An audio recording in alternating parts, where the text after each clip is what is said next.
When David and Jessica had an affair, my colleagues and I happened to see it, and I became the object of sympathy. I didn't argue, I didn't lose my mind. I moved out calmly.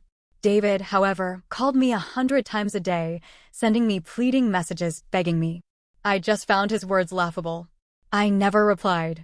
After all, I wanted as many people as possible to know about this farce. Right after I got off the plane from a business trip, I specifically bought a bouquet of flowers. I enthusiastically invited my colleagues who were on the trip with me to my place to surprise David for his upcoming birthday. What was unexpected was that the moment we opened the door, my colleagues' eyes nearly popped out. 2 naked bodies were lying on the sofa, and the woman was making sharp gasps. We stood there, 5 or 6 of us watching, and they didn't even notice. My colleagues awkwardly pulled out their phones in silence. That's when a male colleague's voice startled the 2 of them. Jessica shrieked, terrified, and desperately covered her body. David instantly fumbled, pulling a sofa throw over himself and Jessica to cover them. He looked up, saw me, and yelled furiously, "Sarah Miller, what do you think you're doing bringing so many people to our place?" Filled with grief and indignation, I stormed out. A few days earlier, I had received a message from David. "Honey, working late tonight. Don't wait up for dinner." I replied, "Okay." I picked up my phone and opened my social media feed. I like to post under an article. "The most romantic thing is holding you." It was accompanied by a picture of steak, red roses, and a woman's hand with a man's. That hand. It looked familiar. On his wrist, half of a watch was visible, identical to the limited edition watch I had given David Peterson. Soon, I received a live broadcast. David and Jessica were having a candlelit dinner, passionately kissing under the restaurant lights, and then heading off to a hotel together. I smirked and sent a message, "Is that enough evidence?" The reply came back, "Not enough. Secretly filming in a public place cannot be used as evidence. They could sue you for invasion of privacy." I felt a little down. Where could I film for it to be legally admissible? Our own place. So I went on a business trip. The next day, David brought Jessica to our place. In the video, Jessica was wearing my nightgown, kissing David in my bedroom on my bed for a long time before reluctantly separating. "Honey, I don't like these curtains. Can we change them to pink later? And this bed and the closet, I don't like them either." David hugged her and said, "Okay, whatever you say from now on." Jessica asked him, "How much longer do we have to wait?" "I can wait, but our baby can't." David affectionately stroked her belly. "Sweetheart, just bear with it for a little longer. The proceeds from selling the old family property will be coming down soon. That's millions." Jessica was pregnant. She was getting ready to force me to divorce him. So, it was my turn to make my grand entrance. "Honey, I was wrong. I still love you. That bitch seduced me. Honey, I swear I'll only be with you from now on. Absolutely no contact with her. Honey, I just made a mistake that any man could make. Honey, you love me so much, you'll forgive me, right? For the sake of keeping up appearances, let's get a divorce." David adamantly refused, blocking me in the office parking lot. I knew that getting a divorce wouldn't be easy. He wouldn't give me up readily. "Honey, hit me. Hit me a few times. Get it out of your system, and then forgive me. Come home with me, okay?"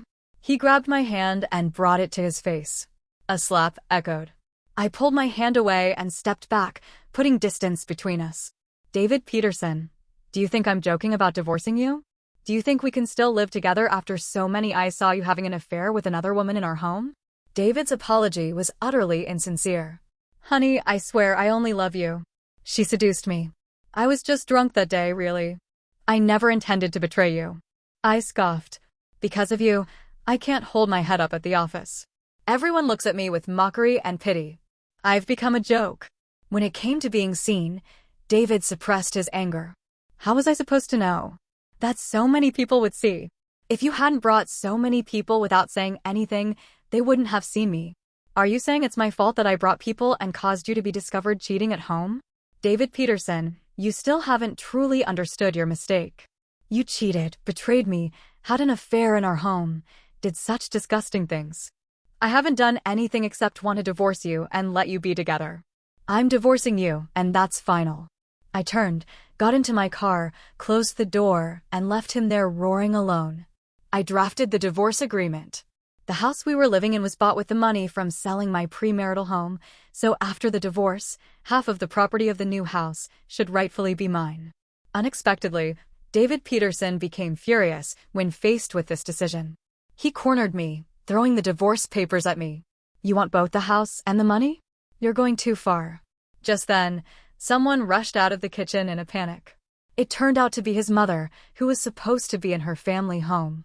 Mrs. Peterson grabbed my hand. "Sarah, it's normal for couples to argue. Just forgive him." I took out a tissue and wiped the hand she had touched. "First of all, I'm not the one arguing. It's your son who cheated and was seen by my colleagues with their own eyes. I like to keep things clean, and I don't want anything dirty near me. So don't come looking for me again. Didn't you despise me because I cannot have children? Well, congratulations. Get him to sign the divorce papers, and you can have your son have a child with another woman right away." Mrs. Peterson said, "I only recognize you as my daughter-in-law. How can that woman be my daughter-in-law? I've already told David to break off contact with her. Don't worry, when the child is born, you'll be the real mother. We absolutely won't let that woman appear before you." I interrupted her fantasy. "You want me to raise his child with his mistress?" Mrs. Peterson's mouth twitched. She struggled to suppress her anger. "David's child is your child too. Besides, you cannot have children anyway. If you get divorced now, won't your life be ruined?" Mrs. Peterson snorted through her nose. She took off her apron and sat on the sofa. "Even if you want a divorce, you haven't earned much money in the years you've been married into the Peterson family, and you haven't had a single child. You've wasted David's life for so many years. We won't ask for compensation, but you can forget about taking a share of the house." I laughed. No surprise, mother and son. Each one talks more confidently than the last. David Peterson and I dated for 2 years, married for 3. Started dating in college and ended up married. My classmates all thought I married for love. When I turned 18, my parents had already bought me an apartment. David Peterson's family wasn't well off, but he was ambitious, hardworking, and very thoughtful towards me. So my family didn't ask him to spend much money on me, planning to give me that apartment as a wedding gift. But he refused. He said he would work hard to buy a place to give me a better life. Before long, he excitedly told me he had bought a new place. I acted just as excited as he was. He had looked at the place himself, bought it himself, and it was very close to my office. I discovered David Peterson's affair half a year ago at a company gathering, which I attended as a spouse. Perhaps it was a woman's strong intuition, but from the first moment, I felt that one girl was looking at me differently. She seemed to be smiling, but her smile was full of jealousy and hatred. She was his in turn. She was very pretty, cheerful, and full of youthful energy. She playfully winked at me and said that if any other woman tried to cling to my husband, who was so excellent, she, as his in turn, would report it to me immediately. It wasn't until I finally discovered that the mysterious boyfriend she often showed off on her social media feed had too many items identical to David's that I couldn't believe it. I was the victim. I should cut my losses with dignity. So I remained silent, pretending to be a fooled idiot, letting Jessica provoke me. I deliberately liked and praised her boyfriend. I also hired a detective to collect evidence. But photos could be synthesized, affairs could be denied, and secretly filming in public was illegal, making it hard to gather proof.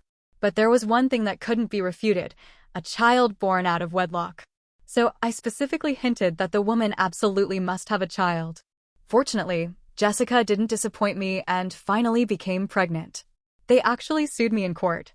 But before the hearing, they stormed to my workplace, furious. In front of everyone at my office, "Sarah Miller, you vicious woman, what have you done?" They wanted to sell the house, but it required both spouses' consent. At this point, Mrs. Peterson started wailing at my office, "Everyone, look, this vicious woman is trying to steal my house." People around us started whispering. I remained calm and composed. "Hiding behind your mother? Are you even a man?" Seeing the pointing fingers around them, David Peterson furiously pulled his mother, who was rolling on the ground, back up. More people gathered to watch. Mrs. Peterson started wailing again. I stood with my arms crossed, quietly watching her performance. After a long time, I spoke. "I paid for the house. Is there a problem with me taking back my own house? You're lying, you say it's your money. Do you have proof? Who would pay for a house and not put their name on it? They were trying to seize my property and slander me. I quickly called the office security guards to escort them out. Back at home, I told my parents what happened. I also consulted a professional lawyer.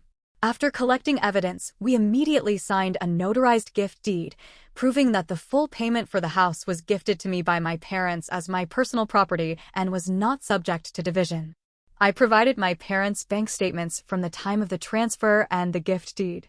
I sued them. They were so angry that they roared in court, trying to hit me. Sarah Miller, you bitch, you set me up so you were guarding against me from the beginning. How could you be so scheming? If I hadn't protected my property, the assets my parents gave me would have really been taken by them. While waiting for the next hearing, David Peterson would send me good morning messages on time every day.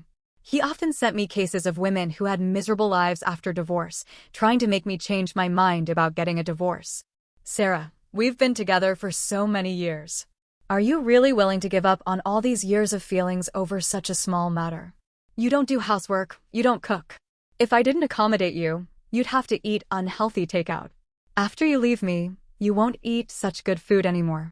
Sarah, I know you're just angry that I was involved with another woman, but I have no feelings for her. She's not as gentle or kind as you. You're the only one in my heart.